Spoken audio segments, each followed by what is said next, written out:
Good morning guys, welcome to back our channel. आज मैं लेकर आई हूँ महिलाओं की लाइफ से जुड़ी हुई बहुत सारी समस्याओं का समाधान। वीडियो बहुत ही यूजफुल है, तो वीडियो को एंड तक जरूर वॉच कीजिएगा। आप मेरे चैनल पर पहली बार आए हैं तो चैनल को सब्सक्राइब करना बिल्कुल ना भूलें। तो चलिए स्टार्ट करते हैं आज का यूजफुल वीडियो को एंड तक जरूर वॉच कीजिएगा। पहला यूजफुल टिप मेरा है यहाँ साबुन को लेकर है। इस तरह के नहाने के साबुन हर घर में यूज किए जाते हैं। बच्चे बड़े बूढ़े सब इस साबुन का यूज करते हैं। साबुन के जिन खाली पैकेट को अक्सर हम डस्टबिन में फेंक देते हैं, इसी का मैं आपको बहुत अच्छा सा यूज़ करके बताने वाली हूँ। तो यहाँ पर जो मैंने साबुन लिए हैं वो 3 तरह के हैं। तो तीनों में से जो भी साबुन आप खरीदते हैं, यानी कि इस तरीके के प्लास्टिक के पैकेट वाले साबुन अगर आप खरीदते हैं तो आप देखते होंगे इसके अंदर ना एक ये पेपर आता है। इस पेपर का जो फ्रेग्रेंस होता है, यानी इसका खुशबू बहुत अच्छा होता है। ये एक रूम फ्रेशनर की तरह काम करता है। तो आप रूम फ्रेशनर मार्केट से लेकर आते हैं तो इस पेपर का यूज़ आप रूम फ्रेशनर की तरह कर सकते हैं। और भी बहुत तरीके से इस पेपर का यूज़ किया जाता है। तो आज जो तरीका मैं आपको बताने वाली हूँ, इसके लिए हमने लेना है सीजर, और सीजर से इस तरीके से ना छोटे छोटे इसके टुकड़े हमने कर लेना है। इसका यूज़ हम करने वाले हैं फ्रिज में। साबुन के पेपर के मैंने कुछ इस तरीके से छोटे छोटे टुकड़े कर लिए। अब हमें क्या करना है, अगर आप टिश्यू पेपर यूज़ करते हैं तो आप वो ले लीजिए, नहीं तो नॉर्मल किसी भी तरह का पेपर चलेगा। तो मेरे पास यहाँ पर फिलहाल में जो पेपर है वो थोड़ा सा कड़क है, इसलिए मैं इस पेपर का कुछ टुकड़े काट रही हूँ। यानी एक छोटा सा टुकड़ा हमें इस तरीके से काटना है। इसके बाद में इस तरीके से फोल्ड करते हुए हमने इसमें कट लगाना है, ताकि जब हम इसमें साबुन वाला पेपर रखें तो उसका फ्रेग्रेंस थोड़ा थोड़ा करके बाहर आता रहे। तो यहाँ पर मैंने थोड़े कट लगा लिए। उसके बाद में ये जो साबुन वाला पेपर है, यानी जो बहुत ही अच्छा खुशबूदार पेपर है, इसके हम छोटे छोटे टुकड़े करेंगे और इसके अंदर डाल देंगे। तो इस तरीके से छोटे छोटे टुकड़े करना है और इसको अच्छे से हमने फोल्ड करना है, यानी कि इसकी थोड़ी थोड़ी खुशबू बाहर आते रहना है। बिल्कुल ही पेपर में अगर आप इसे फोल्ड कर देते हैं तो इसके जो गुड स्मेल है वो बाहर नहीं आएगी। आप यहाँ पर ऑलपिन या सुई का भी यूज़ कर सकते हैं इसमें बारीक बारीक छेद करने के लिए। इसे लेकर चलते हैं हम फ्रिज की तरफ। इसमें हम हमारे घर के खाने की आधे से ज़्यादा चीज़ें रखते हैं, यानी कि फ्रिज में बहुत सारी जो खुशबू है उसका एक कलेक्शन होता है। यानी इसमें हम हर चीज़ ही रख देते हैं। कभी कभार तो हम मसाले से लेकर आटा से लेकर सब्जियों से लेकर अचार, घी, मतलब सब कुछ ही हम इसके अंदर रखते हैं जो भी हमारे खाने में यूज़ किया जाता है। ज़्यादातर हम सामग्री फ्रिज में रखते हैं। कभी हम इन्हें ढकते नहीं हैं या हमारे फैमिली मेम्बर इन्हें ढकना भूल जाते हैं, तो क्या होता है, इसकी जो बैड स्मेल है वो पूरे इसमें फैल जाती है। और अगर हम इसे टाइम से क्लीन ना करें तो इसमें से एक बैड स्मेल आना आम बात होती है। तो ये जो साबुन का पेपर है, इसमें से हल्की हल्की सी स्मेल आती रहेगी और आपके फ्रिज में से कभी भी कोई बैड स्मेल नहीं आने वाली है। चलिए बढ़ते हैं अगली ही यूजफुल जो साबुन से जुड़ाई है। तो साबुन के जो खाली पैकेट होते हैं, कभी भी इसे आप नहीं फेंकिएगा। आप जुराब को कितना भी क्लीन कर लीजिए, यानी कि जो हम ये सॉक्स पहनते हैं, इन्हें हम कितना ही क्लीन क्यों ना कर ले, पर इसकी जो बैड स्मेल होती है वो जाने का नाम नहीं लेती है। तो इसकी बैड स्मेल को हम कैसे रिमूव करेंगे, तो आपने जुराब को कुछ इस तरीके से फोल्ड कर लेना है और ये जो खाली पैकेट है साबुन को, इसका हमें यूज़ करते हुए इसके अंदर डाल देना है। आप देखेंगे कभी भी आपको जुराब में से किसी तरह की बैड स्मेल नहीं आएगी। अगर आप जूते रखते हैं उस स्टैंड में भी इन खाली पैकेट को रख देते हैं, तब भी आपको जूते स्टैंड में से कभी किसी तरह की बैड स्मेल नहीं आने वाली है। तो इस तरीके से खाली पैकेट को फेंकने की बजाय आप अलमीरा में रख सकते हैं, जूते स्टैंड में रख सकते हैं, घर के हर उस कोने में रख सकते हैं जहां से आपको लगता है कि बारिश के सीज़न में या ठंड के सीज़न में से किसी भी तरह की बैड स्मेल आती है। तो रूम फ्रेशनर की बजाय अगर आप इस तरीके से इन पैकेट्स का भी यूज़ करते हैं तो आपके घर में से कभी किसी तरह की बैड स्मेल नहीं आएगी। और स्पेशली ये जो जुराब है ना, इसमें से तो कभी बैड स्मेल नहीं आएगी। आप कितना ही क्लीन क्यों ना करते हो, इसमें से हमेशा ना एक हल्की सी बैड स्मेल आती ही रहती है। तो इसको जड़ से ख़त्म करने के लिए ये इन पैकेट का आप ज़रूर यूज़ करके देखिएगा। एक बार आप करेंगे ना, यकीन मानिए कभी भी आप इन खाली पैकेट्स को नहीं फेंकेंगे। तो आई होप आज का यूजफुल वीडियो आपको पसंद आया है। अगर ये वीडियो आपको ज़रा सा भी पसंद आता है तो वीडियो को शेयर करना बिल्कुल ना भूलें। आप चैनल पर पहली बार आए हैं ना, तो चैनल को सब्सक्राइब जरूर कर लीजिएगा। चलिए बढ़ते हैं अगले यूजफुल टिप के लिए। जैसे ही बारिश और गर्मी का मौसम आता नहीं है कि मच्छरों से हम बहुत ज़्यादा परेशान होते हैं, तो बहुत से घरों में ना इस तरह के रैकेट का यूज़ किया जाता है मच्छरों को मारने के लिए, और ये काफ़ी अच्छा भी होता है। पर इसका अगर ठीक से केयर नहीं करेंगे ना तो ये बहुत जल्दी ख़राब भी हो जाते हैं। जैसे ही हम मच्छर को मार देते हैं उसके बाद में इस रैकेट को अगर गलती से कहीं भी रख देते हैं तो ये बहुत जल्दी ही ख़राब हो जाता है। तो आप इस तरीके से रबर बैंड का यूज़ कर सकते हैं और एक सेफ्टी पिन की मदद से आप यहाँ पर रबड़ को कुछ इस तरीके से लगा देते हैं।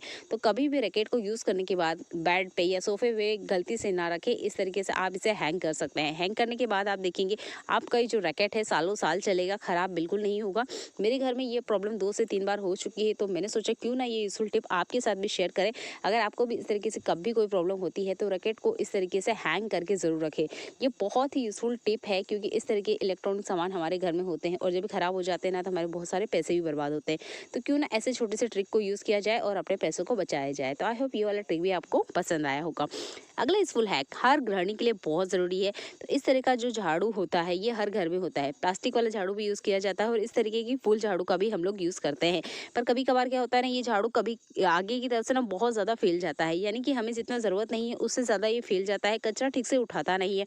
तो आप इस छल्ले का यूज़ कर सकते हैं। छल्ला यानी कि इस तरह के रबर बैंड का आप यूज़ कर सकते हैं इसके फैलाव को कम करने के लिए। तो झाड़ू अगर आपके घर में भी इस तरीके से फैल जाती है तो आप इस छल्ले का ज़रूर यूज़ करिए। इससे झाड़ू को आप एक जगह इकट्ठा कर सकते हैं और आराम से कचरा उठा सकते हैं। तो इस वाली यूज़फुल ट्रिक को ज़रूर ट्राई आउट करके देखिएगा। आप मेरी झाड़ू को देख सकते हैं, यहाँ पर छल्ला मैं आपको पहना के दिखा रही हूँ, पर यहाँ पर आप देख सकते हैं वायर से अच्छे से ये कसा हुआ है। ये इसीलिए कसा गया है ताकि ये फैलाव नहीं हो। वैसे ये मेरे हस्बैंड ने किया था, पर आप भी अगर ऐसा कर सकते हैं या आपके फैमिली मेम्बर में ऐसा कोई करना जानता है तो इस तरीके से भी आप इसका यूज़ कर सकते हैं। छल्ला बहुत जल्दी टूट जाता है, पर इस तरीके से अगर आप तार से कसते हैं ना तो ये परमानेंट हो जाएगा। चलिए बढ़ते हैं अगले यूज़फुल हैक के लिए। तो हमारे घर में ना बहुत सारे मसाले यूज़ किए जाते हैं, ज़्यादातर इस तरीके से पाउडर फॉर्म में यूज़ किए जाते हैं, या कुछ सामान जब इस तरीके से कंटेनर में रखा होता है, जैसे कि मैं आपको यहाँ हल्दी दिखा रही हूँ, आपके घर में कुछ और भी हो सकता है, पर जब इस तरीके से कंटेनर में रखा होता है और हम इसे स्पून की मदद से जब बाहर निकालते हैं तो एक प्रॉब्लम हमेशा फेस करते हैं। क्या होता है, जैसे ही हमने निकाला, अगर हमारा हाथ गलती से हिल गया या जरा सा शेक हो गया तो जो भी सामग्री इसके अंदर है पाउडर फॉर्म में वो बोतल से बाहर आ जाती है, यानी कि बिखर जाती है। तो इसको हम कैसे ठीक करें, इसको ठीक करने का तरीका मैं आपको बताने वाली हूँ। आपके और हमारे घर में ना सैलो टेप होती है, तो इस सैलो टेप का हमने यूज़ करना है और इस बोतल के ऊपर कुछ इस तरीके से लगा देना है, जैसा कि मैं आपको दिखा रही हूँ। बिल्कुल आपने इसी तरीके से सैलो टेप को लगा देना है। सिर्फ उतना ही लगाना है जहाँ तक हमारे ये जो ढक्कन है, यानी जो इस डिब्बे का लीड है, वो आराम से बंद हो जाए। तो मैं जैसे लगा रही हूँ, बिल्कुल आप इस तरीके से सैलो टेप को आपको कंटेनर पे लगा लेना है और उसके बाद में आप स्पून से मेजरमेंट करके, कम ज़्यादा हो ही जाता है, होता है कभी कभार ऐसा कि हम थोड़ा सा निकालने जाते हैं पर ज़्यादा निकल जाता है, और हल्का सा अगर टकराव हो जाए या हम हड़बड़ी में होते हैं तो काउंटर मैसी हो जाता है। तो इस तरीके से आप सेलो टेप की मदद से यहाँ पर कम ज़्यादा कर सकते हैं। अगर आप यहाँ सेलो टेप नहीं लगाना चाहते हैं तो आप एक धागे की भी मदद ले सकते हैं। दोनों चलिए बढ़ते हैं अगले यूज़फुल हैक के लिए। तो लहसुन हर घर में यूज़ किया जाता है, पर लहसुन का ये प्रॉब्लम होता है ना कि सुबह मॉर्निंग में अगर हमें जल्दी से नाश्ता बनाना है तो कौन इस लहसुन को छीलने बैठेगा। तो ज़्यादातर गृहिणियाँ यही करती हैं कि लहसुन को छील के रख लेती हैं, जैसे कि मैं भी करती हूँ कि एक्स्ट्रा लहसुन ना पहले से छील के रख लेती हूँ।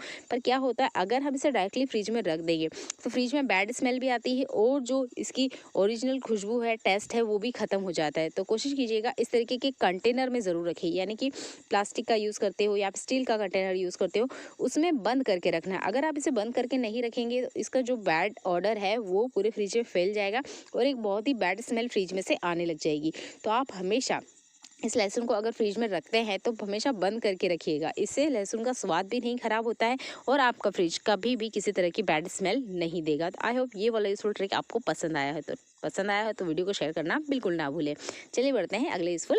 हमारे घर में ना इस तरीके से खाना बनता है, यानी कि हम खाना बनाते वक्त खाने पर इस तरीके से लीड लगा देते हैं कढ़ाई के ऊपर। पर क्या होता है, कभी कभार ना सब्जियां जलने लग जाती है, हमें पता चल जाता है खुशबू से कि सब्जी जल रही है और हमने इस पे पानी डालना है। तो आप हमेशा ये वाला ट्रिक यूज़ कीजिएगा कि लीड पे आपको पानी डालना है, इससे पानी गर्म भी हो जाएगा, सब्जियों का टेस्ट बिल्कुल नहीं बिगड़ने वाला है। अगर आप ठंडा पानी ही सब्जी में डाल देते हैं तो सब्जियों का स्वाद खराब हो जाता है। तो लीड के ऊपर आपने पानी डालना है, जो भी प्लेट आपने कढ़ाई के ऊपर ढाकी है उसके ऊपर ही आपने पानी डालना है। इससे पानी भी गर्म हो जाएगा, सब्जी जलती है वो भी एकदम से जलना बंद हो जाएगी।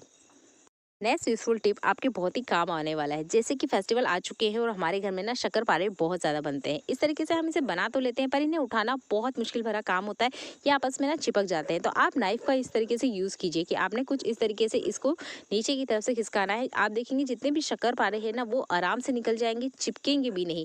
तो आप चाकू से इस तरीके से शक्करपारे को बाहर निकालें, तो इससे क्या होगा, आपके शक्करपारे खिले खिले भी रहेंगे और आपस में बिल्कुल नहीं चिपकेंगे। अच्छा, प्रॉब्लम तब भी होती है जब हम इन्हें उठाते हैं और तेल में फ्राई करने जाते हैं तब भी ये आपस में चिपक ही जाते हैं।